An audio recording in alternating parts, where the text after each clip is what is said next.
Jamen, så blev det jo den 16. maj. Og det er jo noget, som vi bukkejæger, vi virkelig har set frem til.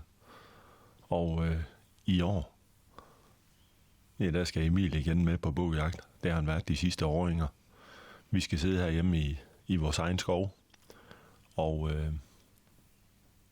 det bliver rigtig, rigtig spændende. Jeg har snakket med min nabo, og han skulle også gerne tage ud her til morgen. Og vi har set en rigtig god seksender. Den har været lidt både i vores skov, og den har været inde ved naboen, så den håber jeg på, at det er en af os, vi er heldige at få. Fordi den ser rigtig fin ud. Men nu er jeg lige drikke det sidste kaffe, og så er der jagt. Så er der jagt. Ja, det bliver spændende. Det er noget i hvert fald Emil, han har glædet sig til i lang tid. Så, men du har jo været med flere gange før. Ja, men altså, jeg har glædet mig rimelig meget. Mm-hmm. Det er også spændende. Det er næsten ligesom juleaften. Jeg er ret lidt spændende. Er det mere spændende? Ja. Det kan man gøre hver dag, det her nærmest. Ja. Men vi vil til at få gjort os klar, så skal vi op i vores egen skov nu her.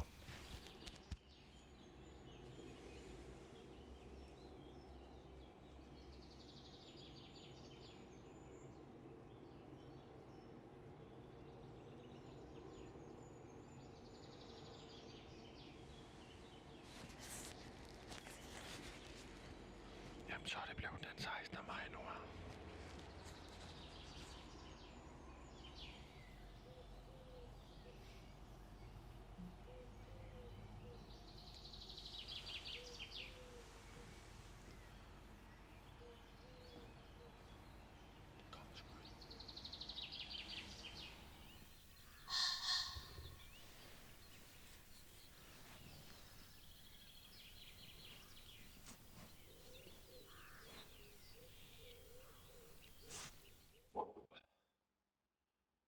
Fuck, mand. Mig og Emil, vi har lige siddet deroppe i Okset. Og klokken 20.36, da jeg er skudt til... Jeg tror, det er ham, der står, som vi har set. Det er jeg ret sikker på. Jeg har set ham 2 gange deroppe sammen med Emil. Heroppe i noget, som i den nordende, som jeg har af skoven. Lige pludselig så kom han herover til venstre. Og så kom han ned, og så har jeg skudt på ham på, det ved jeg ikke, 30 meter. Han skulle gerne være rendt ind i krat lige hernede foran. Kæft, jeg håber, det er ham. Jeg synes lige, vi skal prøve, jeg skal lige have Emil med. Vi går lige over og se derovre, hvor det er, jeg er skudt. Ja. Men der skulle gerne være blod, og han gik jo lige den vej over. Han kom gående her. Og så skød jeg vel. Jeg skal se, om vi kan finde det sted, hvor jeg har skudt. Her, masser af blod. Her, der er masser af blod dernede. Så han ligger og er død. Kom nu lidt. Her. Prøv filmen her. Der er masser af blod. Masser af blod. Kæft, hvor lækker han Emil. Så har vi fået en fed oplevelse igen, hva'? Jeg tror, han ligger lige derovre. Nu skal vi bare have ham på den. Ham trukket ud. Nej. Masser af blod her. Han går videre frem. Kan du se her? Lige derovre til den. Nej, jeg kan se ham. Han ligger hernede. Han ligger hernede. Ja. Jeg tror, det er. Det er ham. Kom nu lidt, mand. Det er klokken 2, eller hvad? Nå, ham er jeg sgu glad for, Emil. Han er lige her. Det er ham. Yes, mand. Perfekt, mand. Han er her, Emil. Ja, tak. Hvad siger du så? Jeg ved.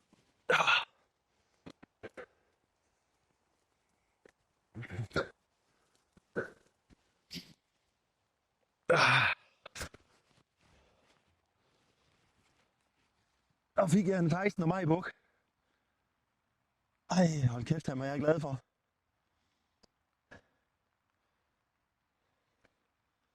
Ja tak, mand. Glad for. Det er ham her, som vi har gået og holdt øje med. Skal vi se her. Ej, ja, det er jeg glad for. Synes du ikke, han er flot, ven? Dejlig sexhænder. Sådan der.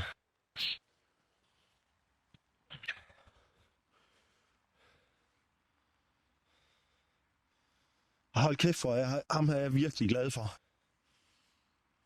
Virkelig glad for. Tak for en fed oplevelse igen, Emil. Det var så det. Og så her hjemme i skoven. Han har fået en helt perfekt kugle lige der. Det gik simpelthen så stærkt, fordi han kom lige herover fra vores skov af.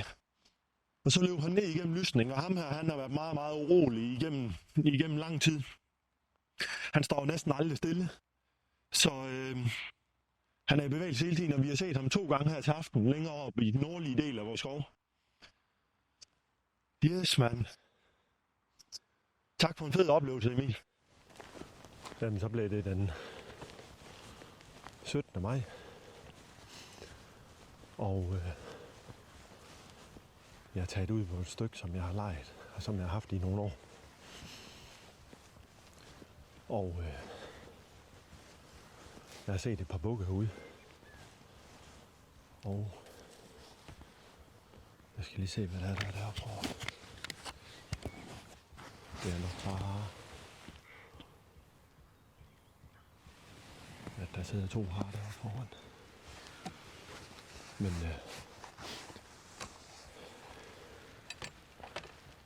jeg var heldig at skyde en god 6-hænder i går. Den 16. maj om aftenen hjemme i vores egen skov. Og det var den, jeg havde udset. Så helt perfekt. Og dejlig start på sæsonen. Så nu vil jeg tage ud og prøve at bruge lidt tid herude. Og så kan det være, at der viser sig et eller andet godt hjemme i skoven. På et andet tidspunkt, så kan jeg bruge lidt tid derhjemme igen. Men nu prøver vi herude. Jamen, så er jeg kommet herude på plads. Jeg har set 4 harer og en fasankok. Og det er rigtig fint vejr. Det er mildt vejr der til aften. Men det er rigtig fint. Mig og Emil, vi skød en 6-hænder herude sidste år. Og jeg ser gerne hver år, der ser jeg faktisk nogle rigtig fine bukke ud. Jeg har ikke set nogen af de helt store i år, men jeg har set en fin 6-hænder, som der har knækket den ene stang. Og den har jeg faktisk tænkt, at den vil jeg skyde, hvis den kommer. Jeg har set nogle andre yngre bukke. Nogle årsbukke, gaffelbukke og lidt over ørerne, som der skal have noget mere alder. Så dem har jeg ikke lyst til at skyde. Men 40 meter herfra, der skød mig Emil og jeg en fin 6-hænder sidste år. Og den buk, som jeg har set derude, som jeg gerne vil skyde, det er ikke fordi, at det er nogen kæmpe buk. Og det er heller ikke en gammel buk. Men det er en, jeg har tiltænkt, at den vil jeg skyde, hvis jeg får chancen til den. Men det er jo kun den 17. maj, så sæsonen den er lang. Og hvis der kommer et eller andet, som er endnu større, eller hvis jeg ser noget herude, som er endnu større, jamen så går jeg selvfølgelig efter det. Men lad os se, hvad der sker.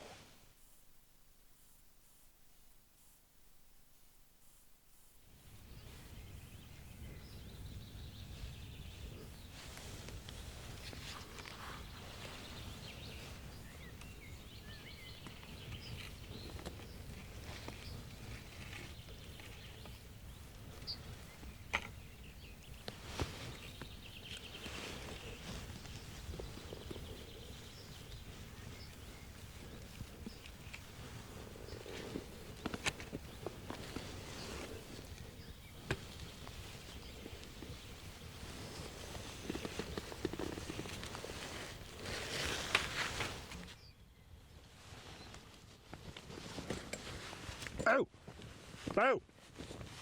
Satan så.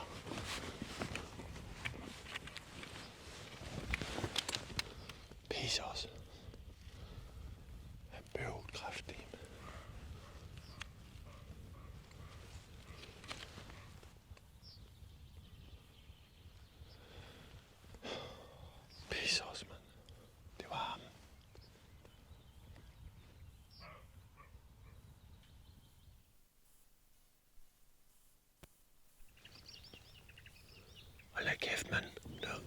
krondyr ind på min jagt.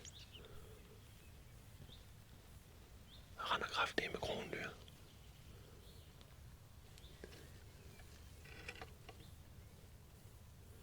Det var sgu da utroligt. Det har været en spændende aften. Jeg har set den buk, som der havde en knækkestang. Og jeg havde den for på 30-35 meter. Men han opdagede mig, så rendte han til skovs. Så har jeg set 3 roer, og så har jeg set 3 krondyr. Og så var der lige på et tidspunkt, så kom der lidt regn. Og så tænkte jeg, så sætter jeg mig helt op til skoven. Og der kom så en rå ud af skoven. En gammel rå. Hun er i hvert fald ikke sat lam endnu, fordi som man kan se på filmen, så er hun rigtig tyk.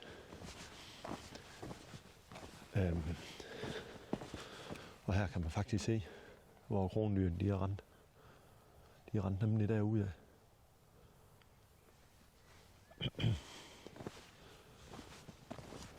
Spændende oplevelse. Og jeg kunne høre ind i skoven, at bukkene de slåsset. Så det er altså lækkert. Så ved man, der er liv. Her har krondyrene også rendt.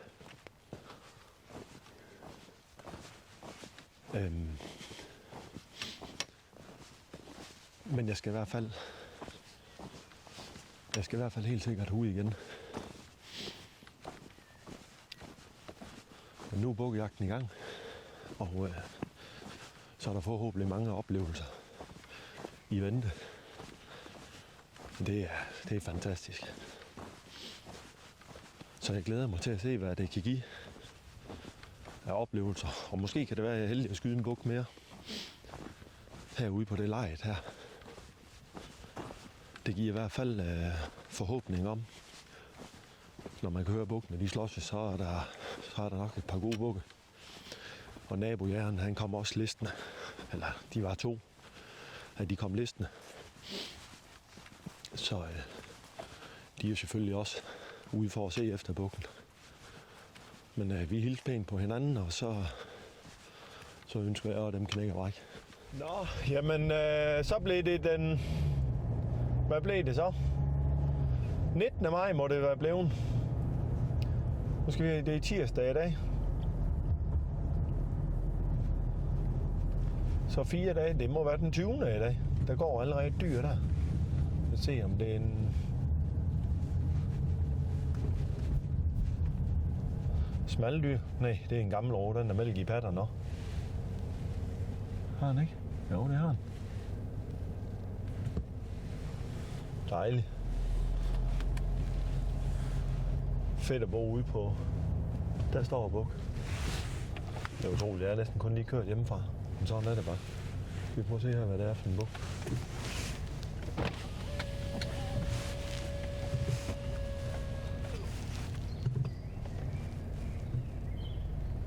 Skal vi se, hvad det er for en buk. Om det er en, jeg kender. Er det plet, der går der?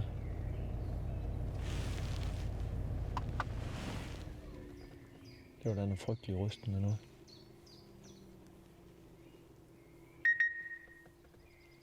Nej, det er 6-hænder. Så lever den stadigvæk. Det er den, der har gået hjemme i min skov.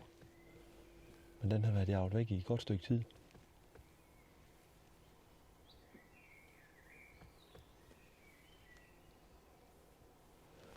Den har været jaget væk, fordi at den buk, som jeg skød hjemme, den har jaget den der væk. Nå, jamen jeg er lige kommet ud af bilen. Allerede da jeg kommer ud, der gik den buk, der har knækket opsat. Den gik allerede lige her. Jeg listede den stille roligt over mod skoven, men den er kun lige på den anden side. Men jeg er kommet lidt for hurtigt afsted hjemmefra. Jeg synes, det var vigtigt at få en sodavand med. Det der i H2O bagesandal. Det har jeg fandme aldrig prøvet for. Det synes jeg da, det er noget tankevækkende. Men det er sgu da godt, at der korn det ikke er særlig højt her. Så var det man blev våd. Men lad os håbe på, at vi får en god aften alligevel.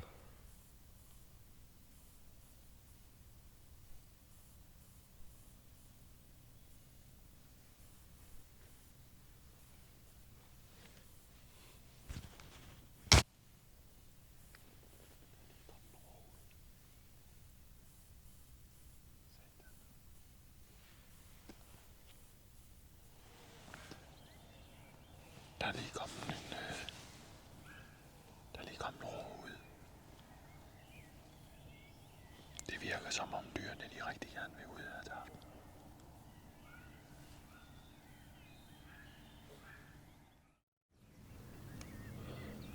Han sover inde i hegnet. Og det er den buk, som der har knækket en stang.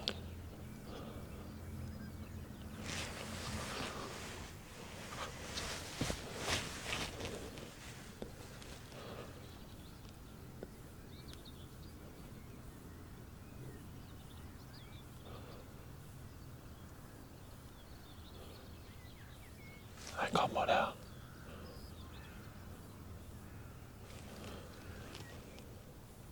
Der er lige en buk, der er kommet mere. Der er lige kommet en buk mere, og der er en oppe i hegnet.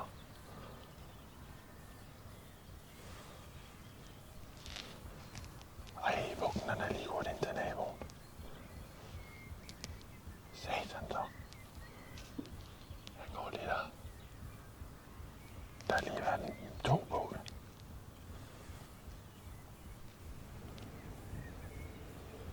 Det kan være, at bukken han kommer nu her.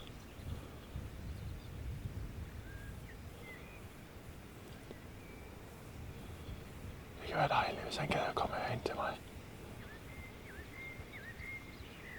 Hvis han kommer herind, så skyder jeg ham.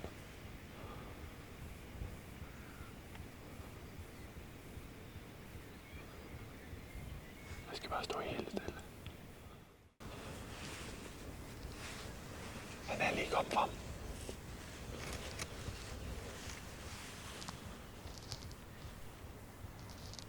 Han er nede i bunden nu.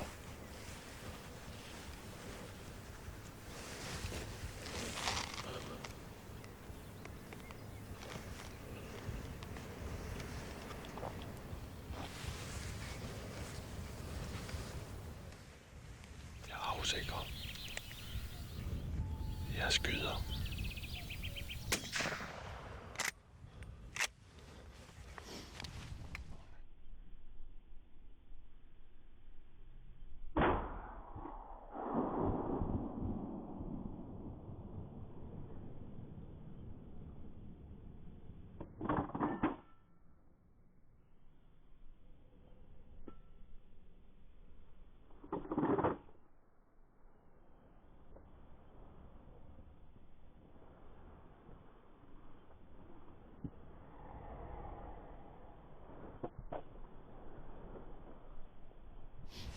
Jeg er fandme skudt til den der er knækket i opsatsen. Jeg havde besluttet for, hvis den kom. Nu har jeg jagtet den i 3 kvarter nu. Han har været ramt væk frem. Nu har jeg skudt ham på, det ved ikke, 80 meter eller sådan. Og jeg tror, der er kuglen, den taget som den skulle. Jeg skal ned og kigge nu. Jeg har i hvert fald fundet blod her. Så han er i hvert fald ramt. Jeg skal se, om jeg kan finde. Er der mere skud? Blod. Der er blod op der. Hvor kommer det næste der? Det er i hvert fald blod, hvor der er lunger i. Så han er død. Jeg skal bare lige have fundet ham. Jeg har fundet, at blodet den er gået den her vej.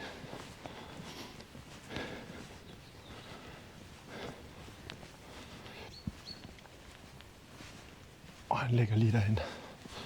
Nu slæver jeg ham lige ud.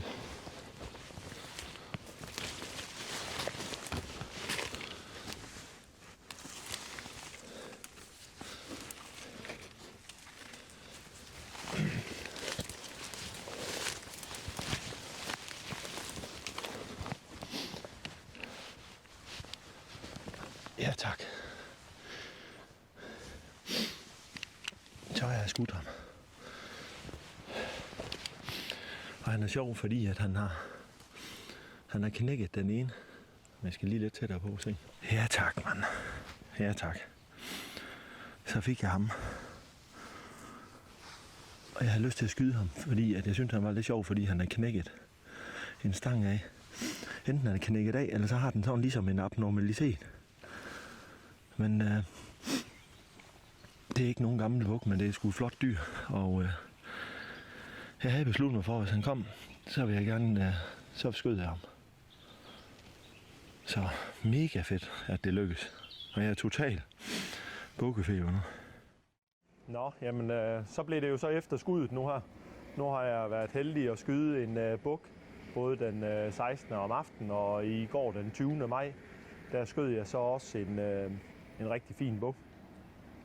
Så da jeg kom hjem i aftes, så hævde jeg skindet af bukken med det samme, så den kunne komme af med sin varme, for at få den kølet ned hurtigst muligt. Og efterfølgende har jeg jo så pillet skindet af kraniet. Og nu er de kommet herned i gryden. Jeg tager bare en tagpapbrænder, og så en stor gryde ovenpå et par sten. Og så vandet, det skal bare lige spilkoge.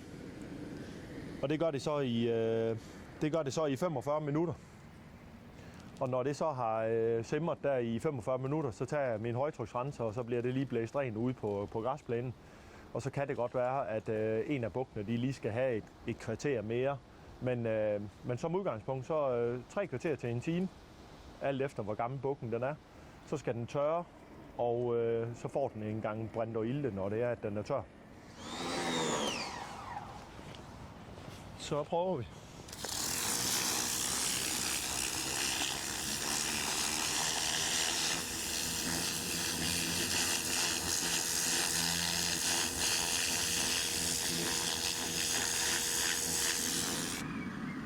De får lige en 10 minutter mere, og så er vi klar. Så får de sidste tur, og så skal de bare ud i solen og tørre. Så får de lige lov at tørre, inden at der kommer brændt og ilde på.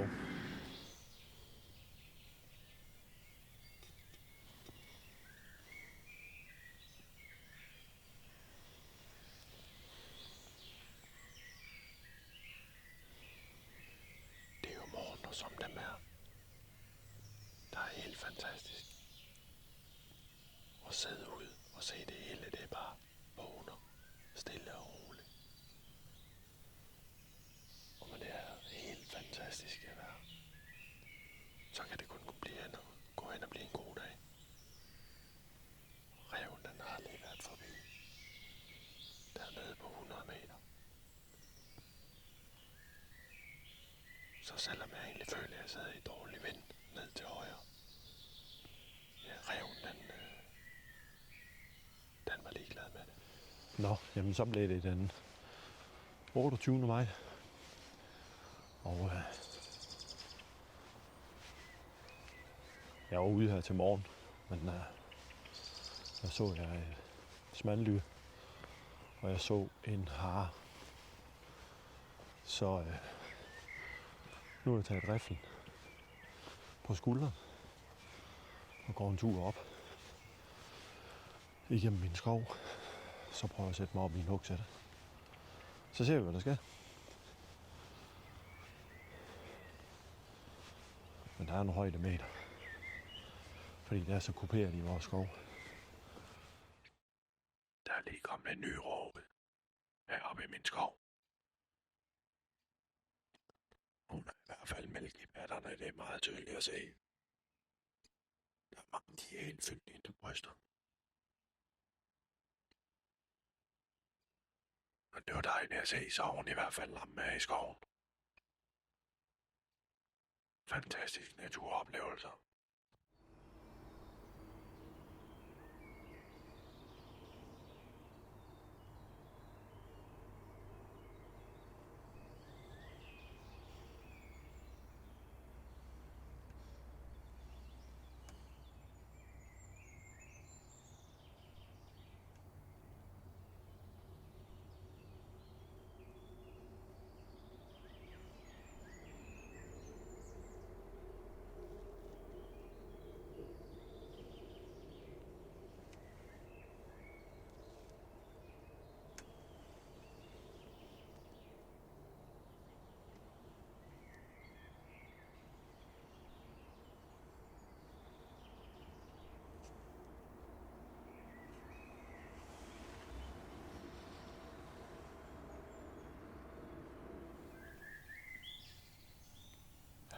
siddet der cirka en times tid. Eller en time og et kvarter. Og jeg har set to her.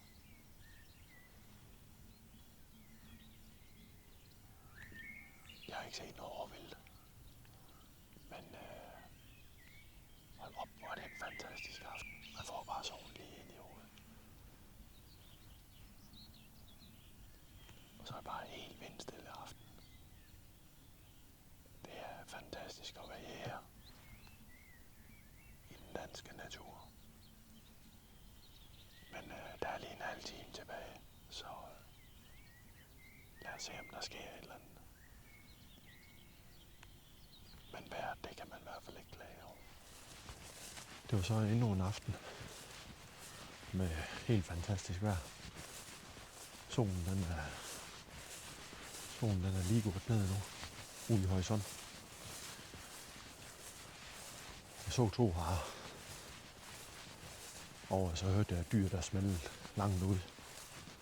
Men sådan er jagt også, og det er jo det fede af det. Så jeg prøver en anden dag igen. Jamen så er vi kommet ind i juli måned. Og jeg har været afsted en del morgen og aftener. Men nu prøver jeg altså lige at tage afsted her til middag. Eller det er lige inden middag. Bare lige for at se, om der sker noget andet heroppe på formiddagen. Nu kan jeg lige prøve at give det et par timer. Jamen, jeg er lige kommet derud nu.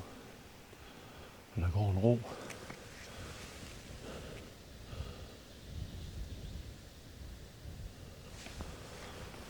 Og den ro, den har jeg haft set før. Jeg ved også, at den går sammen med en buk. Ikke nogen stor buk, men en buk, som er... Hvis han kommer, så tror jeg, så skal jeg i hvert fald lige se ham anden. Det kan godt være, at jeg skyder ham. Men det kan være, at jeg kan komme lidt tættere på. Fordi jeg ved, at han går sammen med hende der. Så roen, den har lige rejst sig nu her. Det var sjovt, hvis det var, at bukken den var her i området.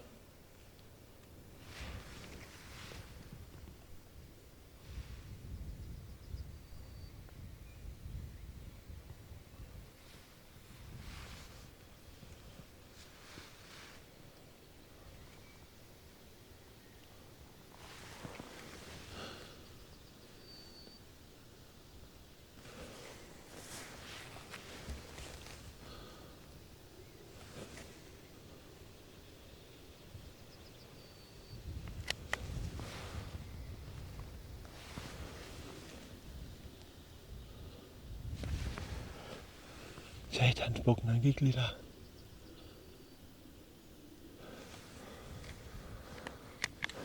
Ej, bukken, han var lige der, mand.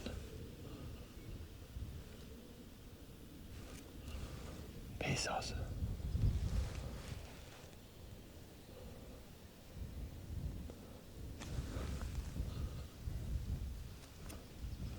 Pisse også, mand. Bukken, han var lige sammen med hende der. Han rejste sig der. Nej, det kan jo være selvfølgelig, at de kommer ud igen.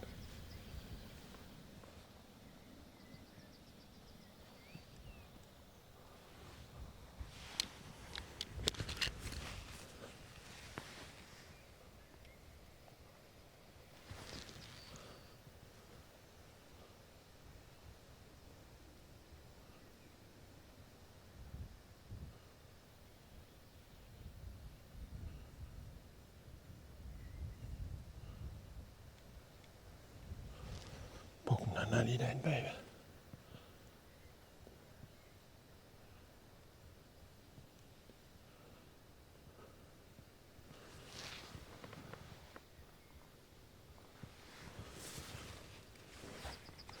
Jeg skyder ham.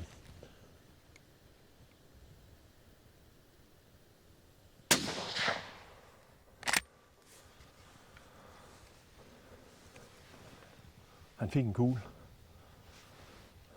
Jeg tror, den er god.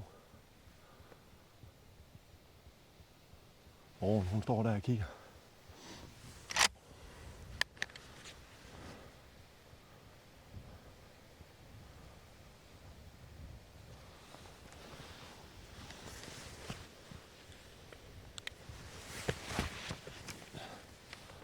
Yes, mand.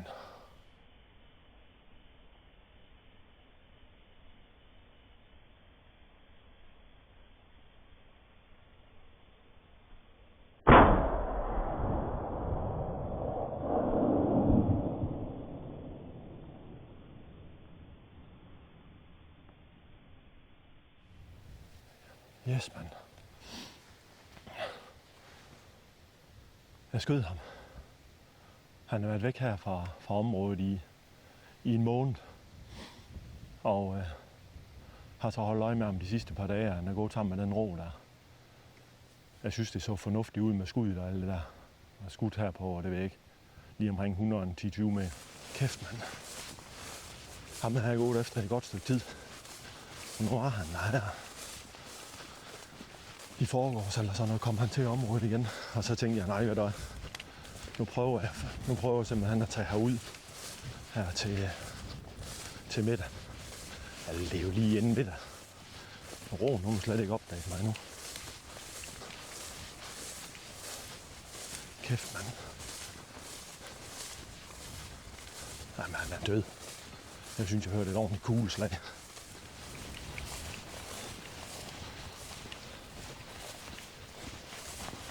Hallo, Ro. Men bukken, han skulle gerne være her. Han er ramt helt perfekt. Og han ligger lige her. Han er gået 5 meter. Nu prøver jeg lige at hive ham ud.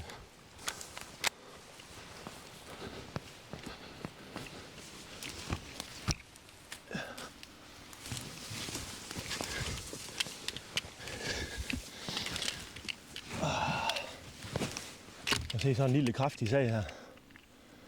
Det var det her, jeg kunne se på billeder, og jeg har også set ham i live ellers. Han er sådan en lille kompakt en. Jeg tror, han er gået tilbage med den skæve opsats af det her, men det... Og han er meget stor og dyr. Sådan, mand. Han har været væk i en måned. Og... han er gået helt tilbage. Prøv det. Tænder, de er totalt slidt ned. Han har været væk i en måned. Jeg så ham sidste gang, den 13. juni. Og så er han kommet tilbage her efter et par dage. Jeg tror simpelthen, han er gået tilbage, ham her. Han er virkelig god i bunden her. Og jeg håber, at jeg fik det hele på video. Ham er jeg glad for. Så er min bukkejagt slut for i år, herude på det stykke her. Jeg har skudt den buk, som jeg har gået efter ude. En buk, der er kompakt i sin opsats. Den er ikke så stor sprosser, men den er fuldstændig gået ned tilbage. Men det bliver sjovt, når jeg får skåret kæben op og så se, ligesom hvor meget slid der er på, om han er et stort, flot dyr. Og skuddet, det sidder helt perfekt. Nu skal jeg brække ham, og så skal jeg hjem. Sådan, fedt, mand. Der ligger om en spidsbuk ud. Jeg har kun siddet 10 minutter, så kom den allerede ud af skoven.